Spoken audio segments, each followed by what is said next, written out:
লক্ষ্মী লিখা অপবাৰ্তা 23 অধ্যায় 3 পদ। 23 অধ্যায় 39 পদৰ পৰা 43 পদলৈকে আছে। ইয়াত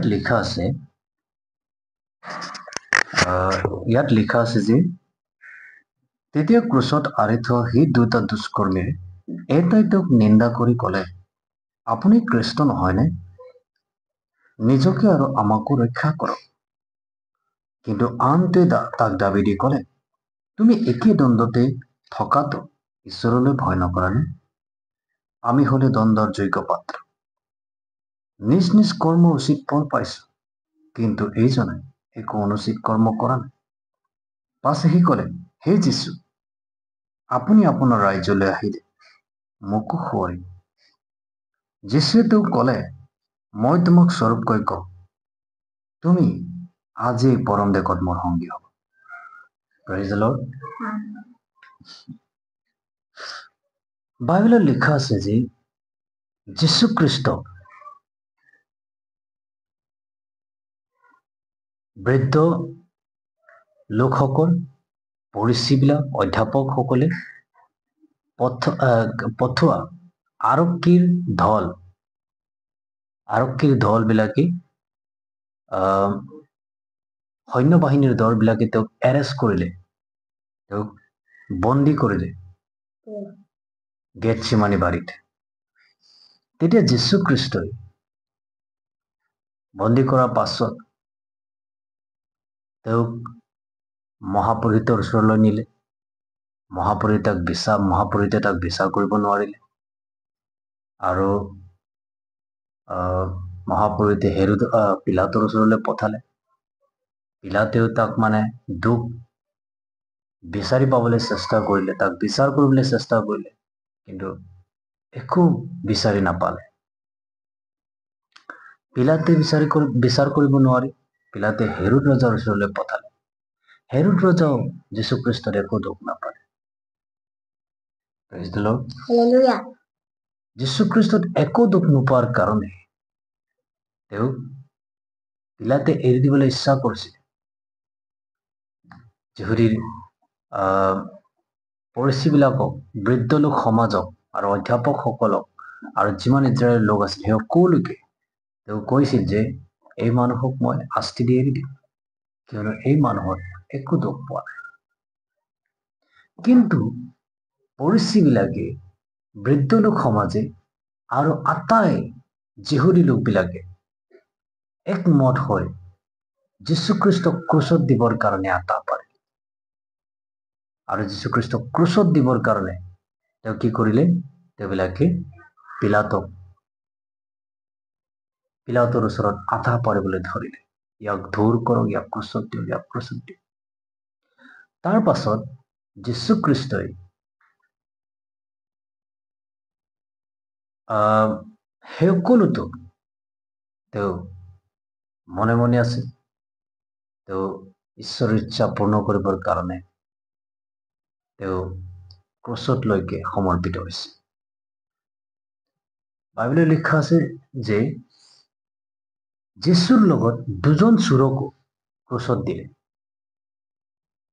এই দুজন চোৰে সকলো কথা, যীশুৰ লগত যি ঘটিছে সকলো কথা শুনি আছিল আৰু দেখি আছিল। কাৰণ এই দুজন চোৰো কি কৰিছিলে? য'ত দুজন চোৰক জেলত ৰাখিছিলে, এই জেলতে যীশুখ্ৰীষ্টকো ৰাখিছিল। আৰু তেতিয়া দুজন চোৰে যীশুখ্ৰীষ্টৰ জীৱনক লক্ষ্য কৰি আছে। মানুহজন কেনেকুৱা প্ৰকৃতিৰ, সঁচাকৈ কেনেকুৱা ধৰণৰ মানুহ, তাক এই দুজন চোৰে লক্ষ্য কৰিছিল। কিন্তু যেতিয়া এই দুজন চোৰক এটা সোঁ পালে আৰু এটা বাওঁ পালে, মাজতে যীশুখ্ৰীষ্টক যেতিয়া ক্ৰুচত আঁৰি দিয়ে, তেতিয়া এজন চোৰে ক'লে যে আপুনি যদি যীশুখ্ৰীষ্ট হয়, আপুনি যদি খ্ৰীষ্ট হয়, তেনেহলে আমাকো উদ্ধাৰ কৰক, নিজে উদ্ধাৰ কৰক। তেতিয়া ইজৰাইল লোকবিলাকে খ্ৰীষ্ট মানে কি বুজিছিলে? খ্ৰীষ্ট মানে বিপদৰ পৰা উদ্ধাৰ কৰা ব্যক্তিজনক খ্ৰীষ্ট বুলি। খ্ৰীষ্টৰ অৰ্থ হৈছে বিপদৰ পৰা উদ্ধাৰ কৰা মানুহজনক খ্ৰীষ্ট বুলি কোৱা হয়। সেই সময়ত চোৰ দুজনৰ কাৰণে মৃত্যুৰ কাষ চাপিছিল আৰু যীশুখ্ৰীষ্টৰ মৃত্যু কাষ চাপিছিল। সেইকাৰণে সেই দুজন চোৰৰ এটাই তাক নিন্দা কৰি গলে, আপুনি নিজকে বচোৱা, আমাকো বচোৱা। আপুনি খ্ৰীষ্ট হয় যদি এনেকে কৰা। তাৰ পাছত এজন চোৰে কি কৰিল? তাক দাবী দি কলে।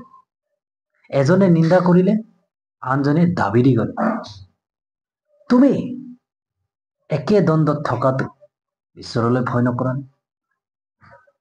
অৰ্থাৎ তেওঁলোকে একেটা সময়ত ক্ৰুচত আছিল আৰু ক্ৰুচত থকাৰ কাৰণে তেওঁলোকৰ মৃত্যুৰ ওচৰ চাপিছিল। এজন চোৰে যীশুখ্ৰীষ্টক নিন্দা কৰি কৈছে যে তুমি নিজকে বচোৱা আৰু আমাকো বচোৱা। এইবুলি মানে নিন্দা কৰি কলে, গালি দি কলে, খং কৰে। কিন্তু এজনে কি কৈছে? এজনে দাবী দি কৈছে। কি কেনেকে দাবী দি কৈছে? তুমি আমাৰ লগত একেলগে আমি একেটা দণ্ডত থকাটো তুমি ঈশ্বৰলৈ ভয় নকৰা? তেতিয়া সেইজন চোৰে কলে, হে প্ৰভু, এজন চোৰে কলে যে আমি দণ্ডৰ যোগ্য পাত্ৰ, কিন্তু এই যীশু একো দণ্ডৰ যোগ্য কাম কৰা নাই, শাস্তিৰ কোনো যোগ্য কাম কৰা নাই, তথাপিও তেওঁ শাস্তি পাইছে। তাৰ পাছত সেই চোৰে কলে যে হে প্ৰভু, যেতিয়া আপুনি আপোনাৰ ৰাজ্যলৈ আহিব, তেতিয়া আপুনি মোকো স্মৰণ কৰে। তেতিয়া যীশুখ্ৰীষ্টই কলে, মই তোমাক স্বৰূপকৈ কওঁ যে আজি মোৰ লগত তুমি পৰম দেশত মোৰ সংগী হবা। ইয়াত আমি কি শিকিব লাগে? সেই চোৰজনে কিদৰে মানে যীশুখ্ৰীষ্টক চিনি পালে যে সেইজন ঈশ্বৰৰ পুত্ৰ হয় আৰু সেইজনে উদ্ধাৰকৰ্তা হয়, সেইজনে মোক স্বৰ্গলৈ নিব পাৰে, সেইজন সৃষ্টিকৰ্তা হয়। কেনেকৈ চিনি পালে? যীশুখ্ৰীষ্টই তাৰ আগত প্ৰচাৰ কৰা নাছিল, কিন্তু এজন চোৰে চিনি নাপালে, আনজন চোৰে চিনি নাপালে, কিন্তু এজনে চিনি পালে। কেনেকে চিনি পালে? কিয় চিনি পালে? এইটো কথাটো বহুত ইম্পৰ্টেণ্ট আছে। যিজন চোৰে তাক দাবী দি কৈছিলে, দাবী দি কোৱা চোৰজনে চিনি পালে যীশুখ্ৰীষ্ট এইজনে জগতৰ উদ্ধাৰকৰ্তা, এইজনে জগতৰ পাপ নিব, এইজনে ঈশ্বৰৰ পুত্ৰ হয় আৰু তেওঁৱে জগতৰ সৃষ্টিকৰ্তা। কেনেকে সি গম পালে? মনত ৰাখিব সদায়, যিজন ব্যক্তি নম্ৰ, নিজৰ ভুলৰ প্ৰতি সদায় সজাগ হৈ থাকে, সেইজন মানুহৰ জীৱনত ঈশ্বৰে নিজকে নিজে প্ৰকাশ কৰে। যিজন মানুহ নম্ৰ, যিজন মানুহ নিজৰ ভুলৰ প্ৰতি সদায় অচেতন হয়, নিজৰ ভুল স্বীকাৰ কৰে, এইজন মানুহক ঈশ্বৰে সদায় তাৰ আগত নিজৰ পৰিচয় দিয়ে। এই চোৰজনৰ আগত যীশুখ্ৰীষ্ট প্ৰচাৰ কৰা নাই, মই ঈশ্বৰৰ পুত্ৰ, সেইকাৰণে তুমি মোক বিশ্বাস কৰিব লাগিব। এই চোৰজনে দেখি আছে যীশুখ্ৰীষ্টক মাৰিছে, পিটিছে, গালি গালাজ দিছে, অপমান কৰিছে। যীশুখ্ৰীষ্ট চুপ হৈ আছে, একো কথা কোৱা নাই, কাকো গালি গালাজ কৰা নাই, কাকো বেয়াকে কোৱা নাই। কিন্তু যীশুখ্ৰীষ্টক যেতিয়া ক্ৰুচত দিয়া হৈছিল, তেতিয়া যীশুখ্ৰীষ্ট সেইসকলকে, যিমান লোকবিলাকে তেওঁক মাৰি আছিলে, পিটি আছিলে, তেওঁবিলাকক ক্ষমা কৰিবৰ কাৰণে প্ৰাৰ্থনা কৰিছে। সেই পিতৃয়ে তেওঁবিলাকক ক্ষমা কৰে, তেওঁবিলাকে কি কৈছে তাক নাজানে। সেই চোৰজনে শেষৰ সময়ত, জীৱনৰ শেষৰ সময়ত তেওঁ পৰিত্ৰাণ পায়। এজন ব্যক্তি জীৱনৰ শেষৰ সময়তো পৰিত্ৰাণ পাব পাৰে যদি নিজকে নম্ৰ কৰে। কিন্তু আনজন চোৰৰ আগত ঈশ্বৰে কিয় নিজকে প্ৰকাশ নকৰে? ঈশ্বৰে কিয় তাক বিশ্বাস কৰিবলৈ নিদিয়ে? আনজন চোৰ, সেই আনজন চোৰ অহংকাৰী আছিল। অহংকাৰী হোৱাৰ কাৰণে যীশুখ্ৰীষ্টকো গালি দিছে। অহংকাৰী মানুহে গালি দিয়ে, কিন্তু নম্ৰজনে নিজৰ ভুল স্বীকাৰ কৰে। আমাৰ হৃদয়খন সদায় নম্ৰ কৰি ৰাখিব। সেই শেষৰ সময়ত ঈশ্বৰে আমাৰ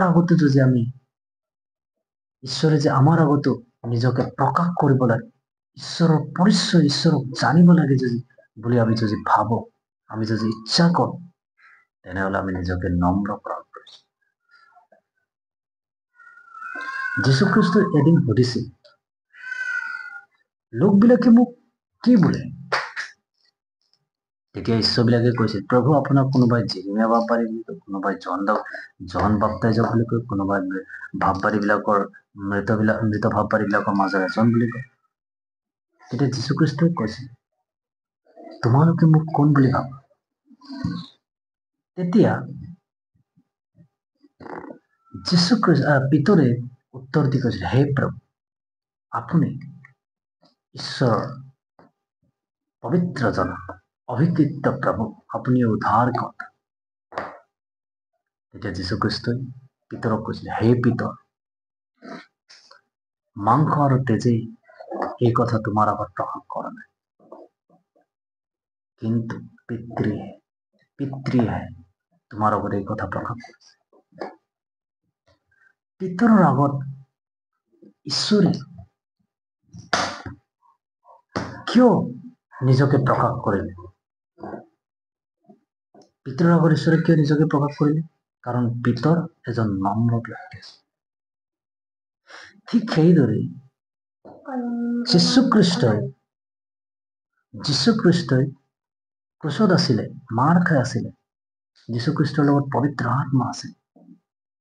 পবিত্ৰ আত্মা সেই চোৰৰ আগত নিজক প্ৰকাশ কৰিলে যে এইজন যীশুখ্ৰীষ্ট হয়, এইজনে উদ্ধাৰ কৰ্তা, এইজনে পাপ ক্ষমা কৰে, এইজন ঈশ্বৰৰ মেৰ পৰে।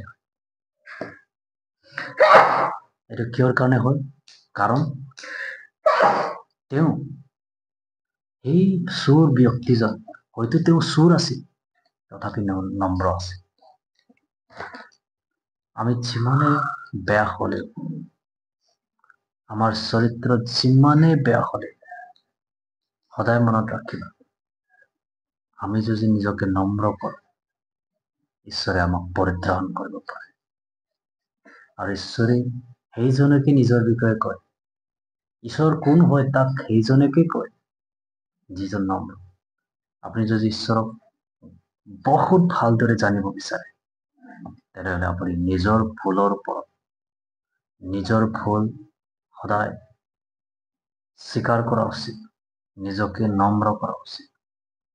তেতিয়া আহিবলগীয়া দিনত ঈশ্বৰে আপোনাৰ আগত নিজকে প্ৰকাশ কৰে। তেওঁ নিজকে প্ৰকাশ কৰি কব, য়েছ, মই উদ্ধাৰ কৰ্তা, মই তোমাৰ ঈশ্বৰ, মই তোমাৰ পিতৃ। আজি বহুত বিশ্বাসীক যেতিয়া আমি দেখো, তেওঁবিলাকে ঈশ্বৰ কোন, তেওঁবিলাকৰ ব্যক্তিগত জীৱনত তাক তেওঁবিলাকে নাজানে। তেওঁলোকে বুজি নাপায় তেওঁৰ বিষয়ে, তেওঁ কোন তেওঁবিলাকে ব্যক্তিগতভাৱে তাক নাজানে। কিয় নাজানে?